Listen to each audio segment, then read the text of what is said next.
Hey there. Hey, what's up? No, nothing. I have no idea what this pedal is. I couldn't find really much of anything about it either. Crap. Yeah, so if you maybe know something, Tell us. yeah. What From from what I could find on the internet, a few listings of this same pedal for sale. There's at least photos of the original packaging, so we kind of have an idea of what it was intended to be. Sort of a preamp slash distortion pedal. It was made by a company called DigiComp Systems Incorporated. I cannot find any example or history of this company ever existing other than a old business listing in Ohio. And then, what's the pedal called? Yeah. So as you can see, it is called the Harmonic Modifier, which is anyway. It's the HM2000 is the model, part of their analog impulse modifier series. Maybe. It features FET2 trademark noise suppression. So yes, it does have some bit of a weird noise gate built in. But really, it's just a big, gnarly distortion fuzz thing. Yeah, it's really loud. So I guess we'll just go ahead and play it. Sure.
Well, all right.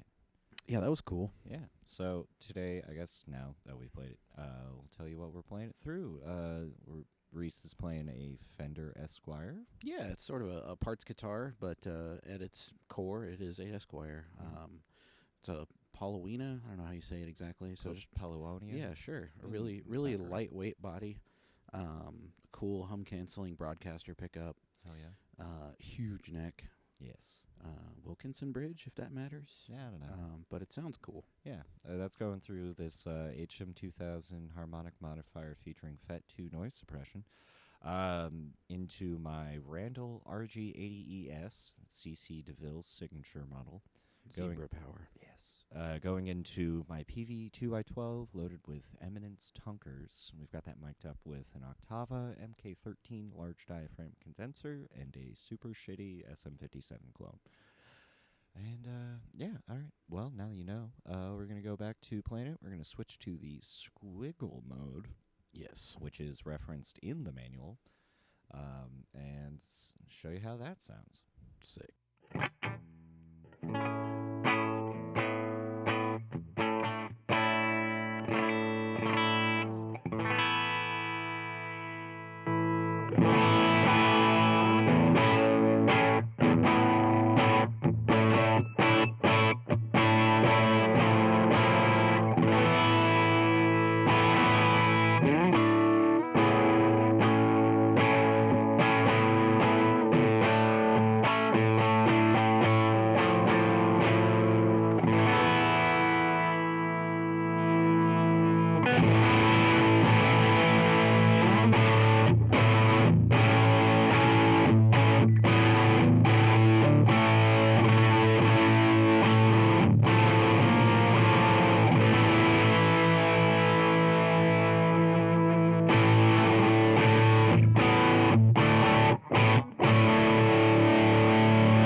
That was pretty cool. So now that we've demonstrated squiggle mode, we can change it up a little bit. We'll get Donnie on his freshest axe. Yes, I just got this from the same guy that Reese bought this pedal from, because it's a small world here in DFW. So it's a Les Paul Classic. It's one of the chambered ass ones, so it doesn't weigh that much. And it's got a Harmonic Design Z90 in the bridge, and it's got a gold foil in the neck, but we're not going to use that today. And I've got it tuned to C standards, so these riffs will be a little more meat-headed. All right, well, let's get to getting. Yes.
was pretty cool, but, you know, I think it's time to take this dipshit into squiggle mode. Hell yeah.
that sounded pretty cool, eh? Now that we've heard how this pedal sounds, we'll take you around it a little bit. We've got it disassembled, and so here's like the bottom where it says the model name, HM2000, and with FET2 noise suppression, trademarked. Here's the top where it makes reference to the company name, much less classy sticker just plopped on the top there. And here's what the inside of the pedal looks like. It's got 2 batteries for 18-volt operation, and then a big thing in the center is just the circuit. Yeah, it's gooped, man. And there's tape over it, but underneath the tape is just epoxy, and there's really legitimately no telling what is inside of this pedal. Absolute mystery. And that's why we're so stumped. Half the time you can just kind of open something up and take a look, and you kind of have a vague idea of what's going on. But this one, there's no proof on the internet except for a handful of references. There's no other pedals, really, that we can find that looks like it. Nothing from that company. I mean, there's probably other similar models that exist out there, but that's certainly not a lot. Yeah, it's a total guess, too, on our part, more than anything. Yeah, speaking of which, I mean, there's been some interesting conjecture at it possibly being a spin-off of the harmonic percolator. I mean, the enclosure shape, the name, the kind of, and then, more than that, the overall character of the distortion. It's in the same ballparking range, but lots of mids. It doesn't have that same splatty character either. Yeah, it's not quite as glassy. Yeah, it doesn't. It doesn't do the Albini thing. It's way gnarly though. Yeah, kind of. Seeing harmonic on a pedal kind of leads you to believe that anyway. Yeah, some of it is maybe too on the nose. Maybe it is totally different. Yeah, and that's probably just our internal, biases speaking more than anything. We just want to see what we want to see. But if you or your family know anything about this, there you have a loved one that... and I'm guessing in the 80s. Yeah. Because the pots, at least, we can date those, and that's 85. Okay, so that gives us an idea. So if, 1985, you happen to work for a company that sounded like a software company. But made hardware. Yes. Please let us know in the comments below. And also, if you are brave enough to de-goop this pedal and reproduce it, fucking hit us up too, because... I'm looking at you, John Snyder. Yeah, Jesus Christ, man. Because, this is... total mystery, and you don't run into that in 2019 anymore. Not often. Everything's Google searchable and whatnot.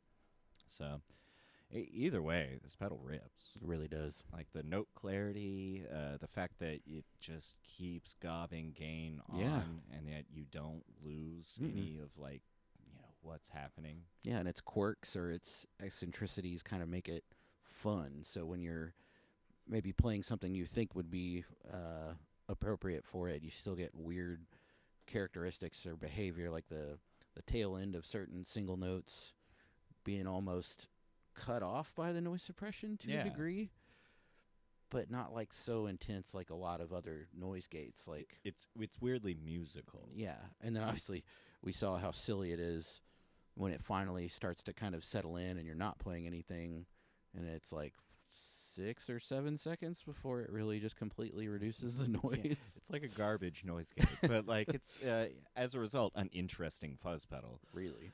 And the fact that it has so much headroom on tap too, even when you add in the higher clipping mode, is really uncommon.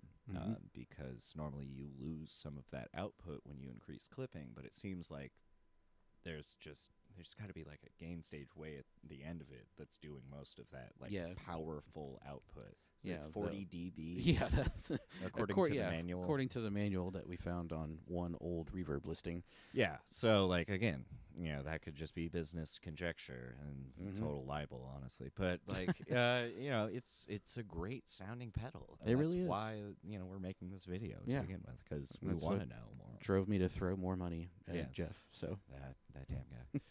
All right, well, if you enjoyed this video, if you have any leads on what the hell this is, or if you just think we're dumb, give us a like, throw a comment down in the section below. Other than that, I guess we'll see you later. Yeah, bye.